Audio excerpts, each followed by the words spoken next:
Hi, it's Alaska Granny. If you've been watching the news, the Biden people are saying they are planning on a 6-week shutdown to help stop our pandemic. That would be approximately in the middle of January. Inauguration day is, I believe, January 18th or something.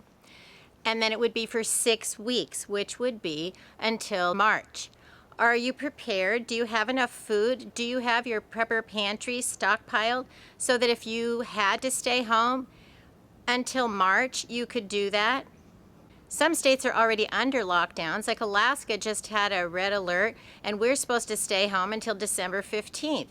That only gives you 1 month until, if the Biden administration takes over, that they would then have a 6-week lockdown. It's not too late to start a prepper pantry. You should do it quickly. If you can't look in your prepper pantry, your cupboards, your cabinets, your long-term food storage stockpile, and know that you have at least 6 weeks of food, then you need to buy some as quickly as possible. We have been getting warnings that there are going to be shortages, that there are going to be slowdowns, that we are probably going to have to stay home more and more, and we're into the throes of winter now. It's not possible to plant in your garden because it's winter time. For example, we're covered in snow. You can't grow anything in the snow except snowmen. No matter what time of year it is, your cupboard should never be completely bare.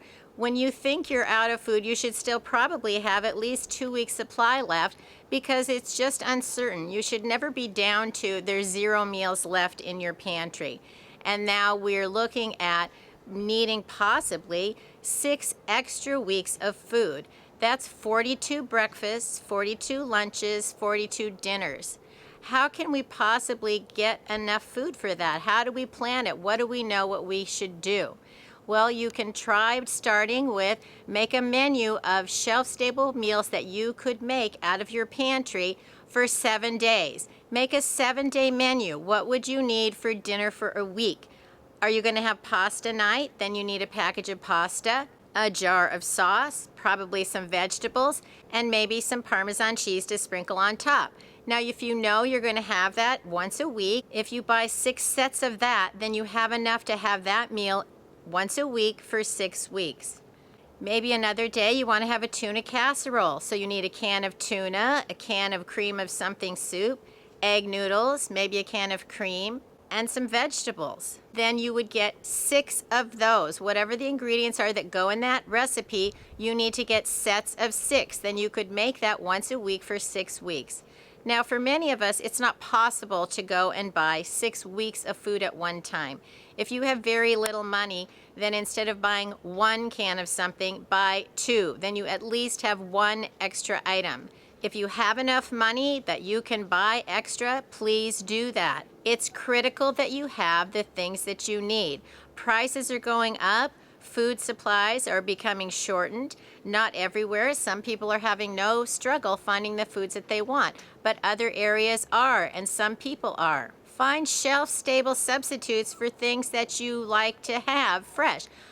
Cans of vegetables and fruits, powdered milk, cans of milk, things that you can substitute if you can't find things fresh and they are not available in the store or you're not able to get to the store. Then remember basic food storage rules. Whatever you buy is what you eat. Don't buy things you don't want to eat. And once you do buy foods, you need to rotate them. You can't just put them away and not think about it anymore. It's supposed to be foods that you're willing to rotate and eat. As you use your foods, replenish your food so that you'll still have a supply of that item in your food stockpile. Remember to rotate your food. First in, first out, just like they do at the grocery store. When you bring home more food, push the back of the shelf to the front and put the new foods in the back. Foods are less likely to become spoiled or outdated because you're rotating them and they're not getting lost in the back when everything just gets pushed. Rotating your food makes the best use of your food storage dollars. What if you can't find the foods that you want? Maybe you've gone to a big box store or a local grocery store and it's mobbed and people are clearing the shelves.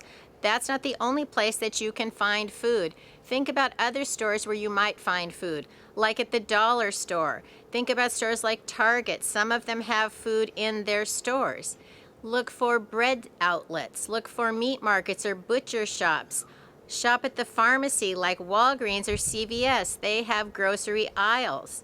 Maybe you can find an ethnic store that is in your community. They're sometimes tucked away in little malls and you may not even know that they're there. So try looking around, seeing what's out there. Sometimes we drive by things every day and we're not even aware that they're tucked in there, and food is available in certain out-of-the-way little shops.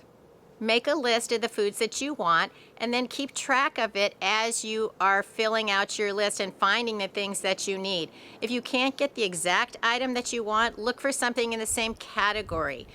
And then keep track of the categories that you filled up so that you know you have plenty of pasta. Now you need to look for sauces, or you need to look for meat or canned vegetables or fruits. You may not be able to find, say, carrots, but maybe you can find peas. So find foods that can substitute or fill in those categories, but make sure you're still only buying foods that you're willing to eat. One strategy that a friend of mine did last spring when foods were hard to find was she needed tortillas. She had all the food that she needed to make tacos for dinner, but no tortillas. So she had her kids in the car. She drove through one of the locally owned taco shops and asked them, "Would you mind selling me some of your tortillas?" And they said that's fine. And she was very happy to have that ability to then make dinner for her family. However, her little daughter in the seat said, "Mom, are you buying these for dinner? Isn't this a place that sells dinner?" So she wanted her mom to get the whole dinner at the taco shop, but that's not what happened for them that day. You need to think about the possibility, what if you can only buy one and you need two? So there have to be ways that you figure out how to make do with what you can find, how to make the best of every situation. That's all we can do, is try to make the best of what's going on in our world. There are always going to be hardships. There's always going to be dramatic incidents in everyone's life. The thing to do is try to keep a positive outlook, keep looking forward, and make the best out of whatever day comes your way. If you enjoyed my video, I hope you'll share it with someone else you think might like it. Learn more at alaskagranny.com, and please subscribe to the Alaska Granny channel.